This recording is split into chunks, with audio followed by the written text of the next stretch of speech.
You're listening to Civic Media. You can tune into any of our live shows on any radio station across the state with the Civic Media app. Find us in your phone's app store and listen anytime, anywhere. This is your WXCO Daily News Roundup for Bull Falls Radio, 98.9 FM and 1230 AM in Wausau.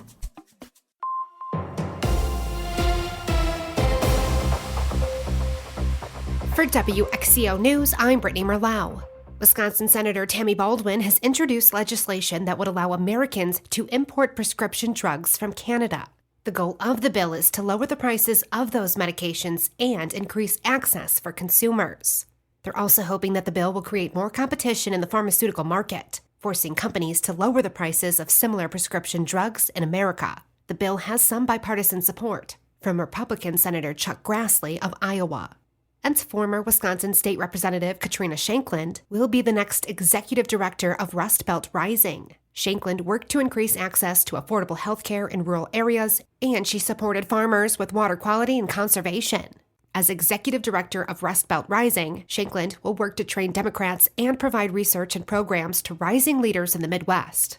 And the Wausau City Council tabled the appointment of Dylan Anderson to the city's ethics board, with many alders questioning the appropriateness of appointing anyone to the position in the middle of an open investigation against the mayor. Many of the alders expressed the same concerns. They don't question the appointee, but they do question the timing. Tuesday's vote was 8-3, with Gisselman, Larson, and Tom Neal voting no. Anderson also addressed rumors around him due to his job as Constituent Services Director for the 7th Congressional District. He said that some may see this as a partisan job, but he says he helps anyone who needs a hand with a government document or process. He also said that he was not a campaign staffer for Mayor Dinny. Under the terms of the amended motion, the council will bring back Anderson's application once the investigation into Dinny is closed. They could also reconsider if the board requires a 4th member due to resignations or recusals. The board currently has a full roster of 5 members and 1 alternate. 3 members have their appointments expiring this spring, but they can continue to serve until a replacement is appointed.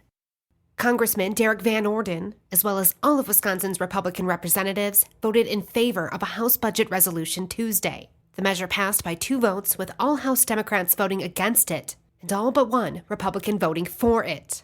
Van Orden says that the budget resolution does not include cuts to programs such as Social Security, Medicare, or Medicaid, and anyone saying otherwise is lying. Democratic Congressman Mark Pocan said the plan reduces funding for health care and food assistance. And hundreds of Wisconsinites gathered outside Senator Ron Johnson's office in Madison on Tuesday to protest possible cuts to Medicaid in the Republican House budget. Their budget proposal includes over $880 billion in cuts to the committee that oversees Medicaid. In Wisconsin and across the country, Republican representatives have faced spirited crowds at town halls, voicing their concerns over the political cuts. Some have even agreed with their constituents that cuts to Medicaid programs would be a mistake. And the grandparent scam is making a comeback. Stuart J. Waddles has more about recent reports from southeastern Wisconsin. Ozaukee County officials say they've gotten a couple of reports this week about the ruse where scammers impersonate grandchildren to extort money. The scam typically involves a caller claiming to be a grandchild in legal trouble, requesting money to avoid arrest. Experts say it's helpful to have a code word for those situations and that people should report the calls when they get them. And Wisconsin has officially joined the U.S. Department of Agriculture's National Milk Testing Strategy. The program is meant to track bird flu through raw milk samples as the highly contagious virus continues to spread across the country. Officials are still working to determine how and when testing will be conducted. The virus has not yet been detected in Wisconsin's dairy cows, but has appeared in a few bird flocks. Republican state lawmakers are seeking co-sponsorship for legislation that would direct the Wisconsin Public Service Commission to conduct a study identifying potential locations for nuclear power plants. The study would seek to identify potential new sites and opportunities to expand nuclear power generation at existing facilities. The agency would also need to cut 30 days off of the standard 180-day approval process for facilities with an advanced nuclear reactor. Wisconsin currently only has 1 operational nuclear facility. And after a couple of years of delays, a new pitch finally might pop up in southeastern Wisconsin. Stuart J. Waddles tells us more. The Iron District Soccer Stadium in Milwaukee is set to break ground by early to mid-summer. Construction costs and financing issues are being blamed for delays, according to the Milwaukee Business Journal. The developers now say they're aiming to have the facility ready for the 2026 United Soccer League season. The $220 million project includes an 8,000-seat stadium, a hotel, and an events venue near Marquette University. Federal grants awarded by Governor Tony Evers helped advance the project. And as the NFL draft comes to Green Bay, 9 local breweries came together for a special brew just for the draft. Lisa Hale has the details. The 8th Round Downtown Pale Ale is a special collaborative brew by 9 Green Bay area breweries to celebrate the upcoming NFL Draft.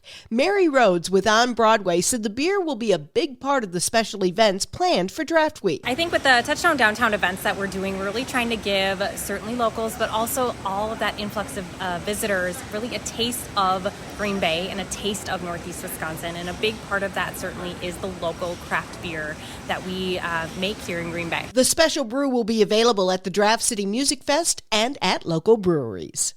It's Black History Month, and Lisa Hale has a feature focusing on a modern-day history maker, Reggie Desamu.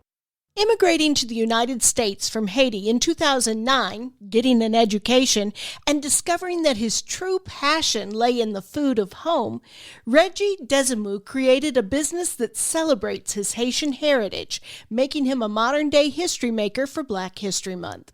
With no loans, just lots of YouTube videos, a thrifty mindset, and an idea, Desamu built his first food trailer by hand and found a place to set up and sell his Caribbean taste.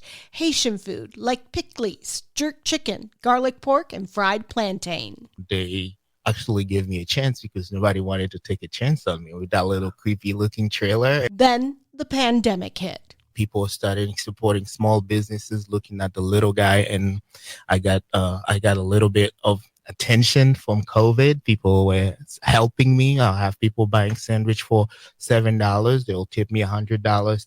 Desamu's food truck, Caribbean Taste, is now a regular participant at places like the Oshkosh Farmers Market. He's expanded and bought several food trucks, and he opened a brick-and-mortar restaurant in Appleton called Area 509. 509 is the area code for Haiti. Desamu gives his advice to anyone looking to start their own business. Just go for it and be different, stand out. Because it's going to be hard to stand out. It's going to be hard to not do what everybody else is doing. But at the end of the day, it's going to pay off.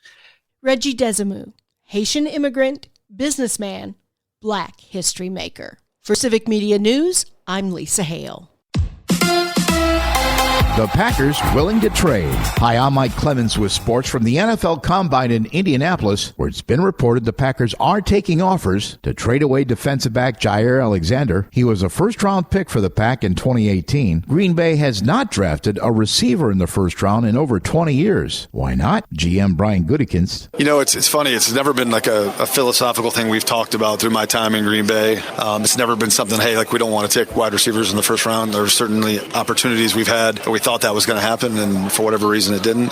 But at the same time, we've had a lot of second-round receivers that have been pretty good players for us. NBA, the Bucks face the Denver Nuggets tonight at Fiserv Forum. Brook Lopez on defending Denver center Nikola Jokic. But, I'll be on the point of attack a bit, doing my job, just try to be physical with him, make things as difficult as possible as you can for him, and trusting I got my teammates behind me. That's the Bucks' Brook Lopez. With sports, I'm Mike Clemens. On your entertainment beat, I'm Pete Schwaba. We all have our image of suit-clad Frank Sinatra holding a cigarette and a glass of whiskey while crooning iconic songs. If actor James Marsden has his way, he would love to play Sinatra in a film that shows the singer's darker and more tortured side, according to the New York Post. The 51-year-old Marsden has always been a fan and says a role similar to what Jamie Foxx did when he played Ray Charles would be perfect for a movie about Sinatra. Admirable intentions, but I can't even imagine how many actors would be lined up to play Frank Sinatra. Marsden can currently be seen in the Hulu show Paradise. According to the New York Post, trust fund kid Robert Ritchie, a.k.a. Kid Rock, might be dating intellectual Lauren Boebert. They were seen flirting recently at political functions. I'm assuming Ritchie had lots of competition trying to woo the congresswoman after the video of her on a date at a theater went viral. It was probably only a matter of time before these dimwits realized their love of semi-automatic weapons and fell into each other's arms. John Hughes was the king of teenage comedies, pretty much up until his sudden death in 2009. At a recent event in Hollywood, Hollywood, producer Adam Fields says Hughes sent him the initial script for The Breakfast Club as a play that was all set in one classroom. When asked about a potential remake, Fields said he did not think the film could be remade because it is character-driven, whereas everything these days is mostly concept-driven. The Breakfast Club recently celebrated the 40th year since its release. The cast of the Oscar-nominated film Conclave, a film about selecting the new pope after the death of a pope, has a lot on their mind, like a potential Best Picture win at the Oscars this coming weekend after winning the Outstanding Performance by a Cast in a Motion Picture last Sunday at the Screen Actors Guild Awards. Members of the cast wished real-life Pope Francis well as he has been hospitalized with health issues at 88 years old. Isabella Rossellini said, "We love this pope and are worried for him. Life imitating art or art imitating life." If you're headed to the theater this weekend, here's what you have to look forward to. Last Breath is a mystery thriller starring Woody Harrelson, where he and his crew of deep-sea divers are forced to brave the dark, deep waters to save a fellow crew member. The film is based on a true story, but has no reviews in yet, so proceed with caution. My Dead Friend Zoe also opens in wide release. The dark comedy drama tells the story of an Afghanistan Army vet who has an odd relationship with her deceased best friend. The cast includes Sonequa Martin Green, Ed Harris, and Morgan Freeman, and with almost 40 reviews, it's pulling in 95% on Rotten Tomatoes. I have to say, I'm intrigued. No Address also opens this weekend and follows a group of people dealing with homelessness. There are no reviews yet, but the film stars Beverly D'Angelo, William Baldwin, and Lucas Zuman. Let's go to the movies. For more showbiz fun, tune in to Nightlight with me, Pete Schwabo, weeknights from 6 to 8 p.m. on the Civic Media Radio Network. A little breezy this morning, but the wind will die down this afternoon. It'll be mostly cloudy with a high in the upper 30s today. Tonight, mostly cloudy, 25, some light rain or snow showers, mainly sprinkles here. Tomorrow, mostly cloudy, very windy, with a high in the low 40s. I'm meteorologist Sean Cable. Current temp now 37. That's your WXCO Daily News Roundup from Civic Media. Subscribe to this podcast on Spotify, Apple, or wherever you find your podcasts. Find more news at bullfallsradio.com. The national news cycle never stops, but it can be hard to find news about your local community. Civic Media is dedicated to providing quality local and state news coverage across Wisconsin. With the Civic Media app, you can get notifications about local stories that matter to you and your community. Find the free Civic Media app in your phone's app store and choose notifications from the menu to tell us what kind of news you want to hear about.